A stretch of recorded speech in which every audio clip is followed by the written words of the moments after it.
Hey, what is up guys? It's your boy Speed here, and today we are going to be watching some Bane gameplay, just kind of talking about Bane mid-game, watching it through, just going over every single thought that comes through my head. If you don't know who I am, I'm Speed. Most of you guys probably know who I am at this point. Hello, we're going to be watching Insania.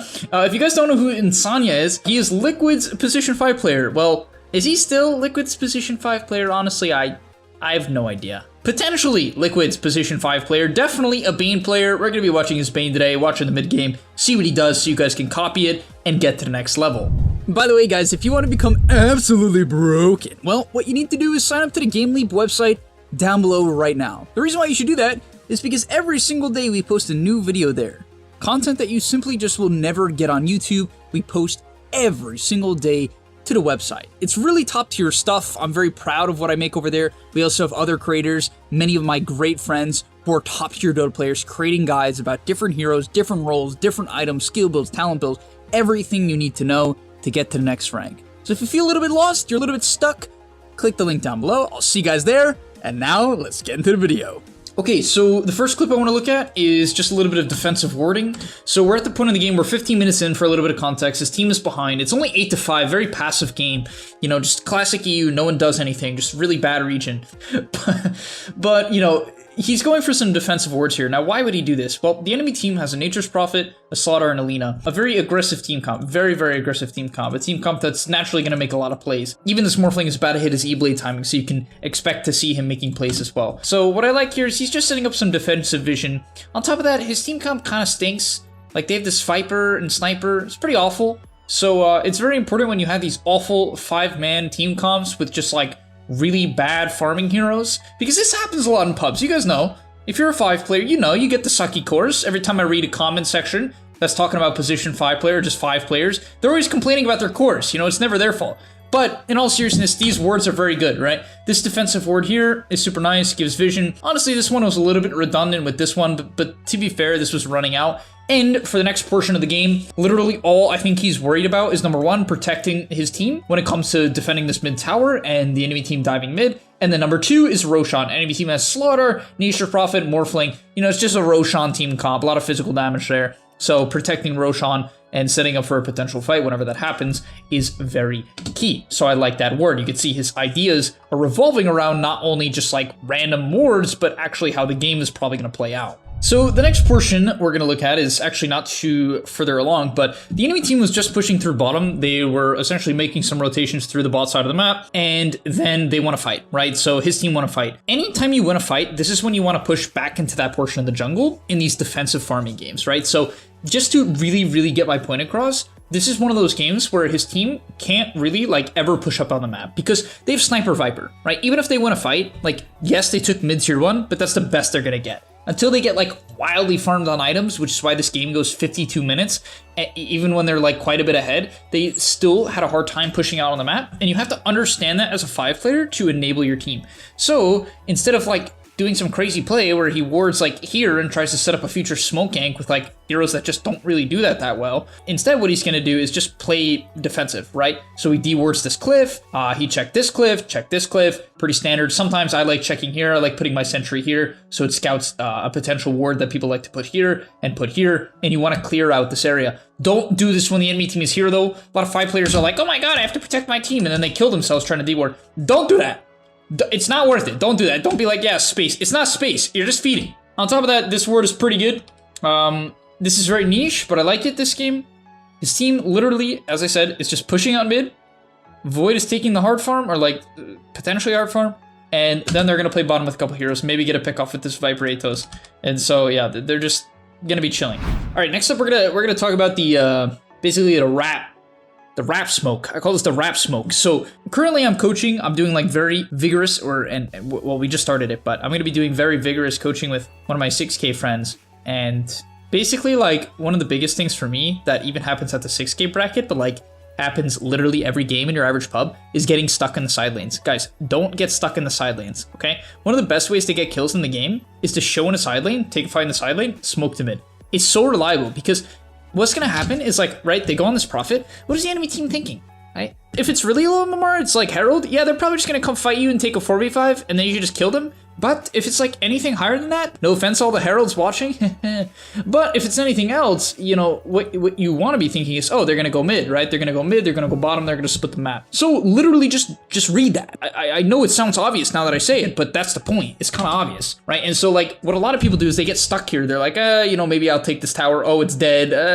Okay, maybe I'll ward this. And it's like, doesn't do anything. The enemy team ends up farming what? Literally, they get to farm 60% of the map, 70% of the map. Does that make sense? So don't let that happen, right? Do not get stuck like most people do. He even just pops the smoke. This was in vision too, which is a little bit questionable, but you know, the point stands. It's just like, get out of the lanes. You can see, look at this line, right? Look at this line. He's trying to guide his bots, all right? Just getting them out to the other portion of the map and nearly actually catches this morph. I don't know how, my man's got the script or something. I don't know how he gets strength morph off at literally the same time grip goes off. Like, what was this? I don't know how that's possible, but if he didn't get that off, that would have been an easy kill on the morphling. Beautifully done, right? Think about that. This morphling is like, yeah, they're top. Of course they're top. Nope. Look, morphling even drew like patterns on the map. He's like, go farm this. Almost got caught. All right, next let's skip a bit ahead to the mid game. All right, so skipping ahead to the 40-minute mark here, he has an Aether Lens, a Glimmer Cape, and a Ghost Scepter. First things first, I'd love to say that I just really like these items. I also like his neutral item a lot. A lot of people prioritize things like Ags too early. They'll basically watch someone like Mira at TI go Aether Lens into Ags.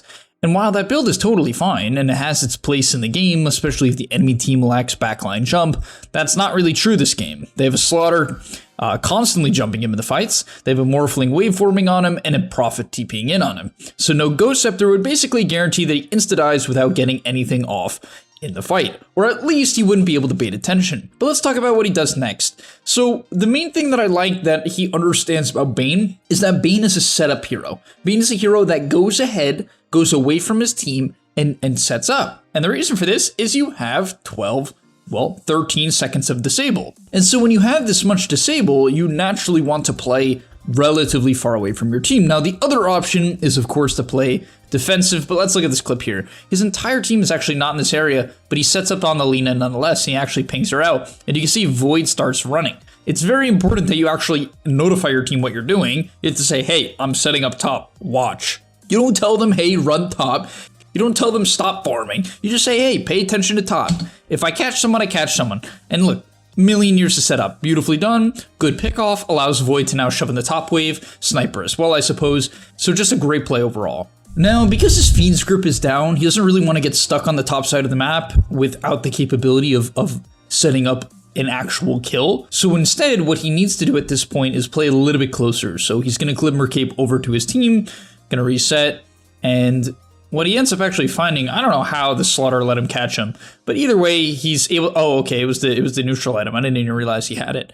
But with the help of this neutral item, he actually is able to catch the Slaughter. So really huge play. Once again, just setting up for his team. And you can see, this is the idea of Bane. Yes, you can play with your team. Yes, you can set up with your team and play with them from time to time. But in general, what you want to do is have the awareness to say, okay, my team finished off this kill. They're going to get the Abaddon. I can move on to the next target and make sure we get a +1. In fact, he does it again. This is actually crazy. So he is full pickoff mode this game. To be fair, his team has really good pickoff, even without Fiend's grip.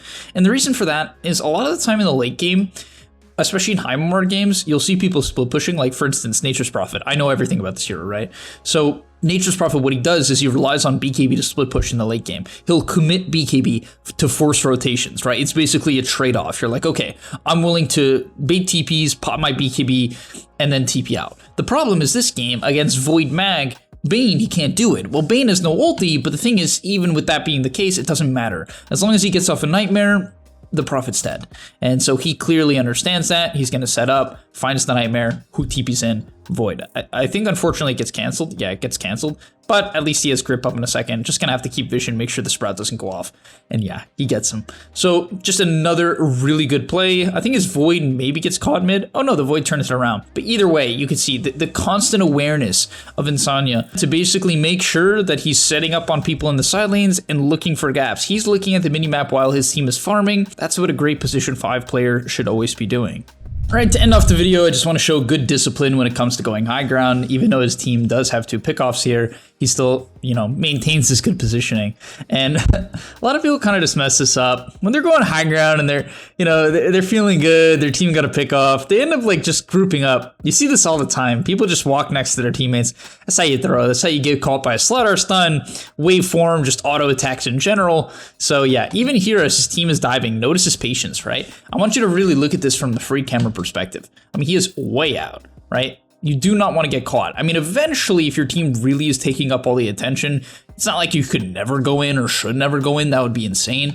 But he has patience to make sure that his team goes in first. Then eventually he can follow it up. And honestly, even a little bit of risky positioning, but a beautiful read on the Morphling jump. Let's actually look at his player perspective for that one. So he probably even knows, hey, this Morphling is going to look to pick me off. You know, Bane is such a hard counter to Morphling in the late game. If you don't know why, Enfeeble is 60% heal regen reduction. That's not so good for Morphling. It's also 60 attack damage reduction, and Morphling is basically all base attack damage, which is what it reduces. So it makes Morphling lose only like 250 damage. It's only like a rapier reduction. You know, no big deal. Only like 6k gold reduction on Morphling. You know, basically this spell, if you manage to Enfeeble Morphling and he can't purge it, it's like 10k gold down the drain. I'm not kidding. The hero becomes like mildly worthless. And so yeah, good read to shut down the Morphling, predicts to blink in, predicts him trying to get bursted, gets off, you know, a decent grip. To be fair, he probably could have held that one just because of the potential of Photic Shield, but they end up winning the fight nonetheless.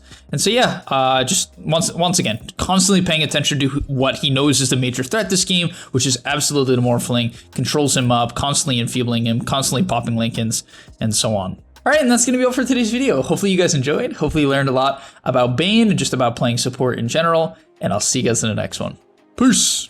And that's all, but remember, before you leave, come on, before you tune out, subscribe to the GameLeap website where we are going to help you get to the next rank. If you're stuck, click the link down below, and I'm out.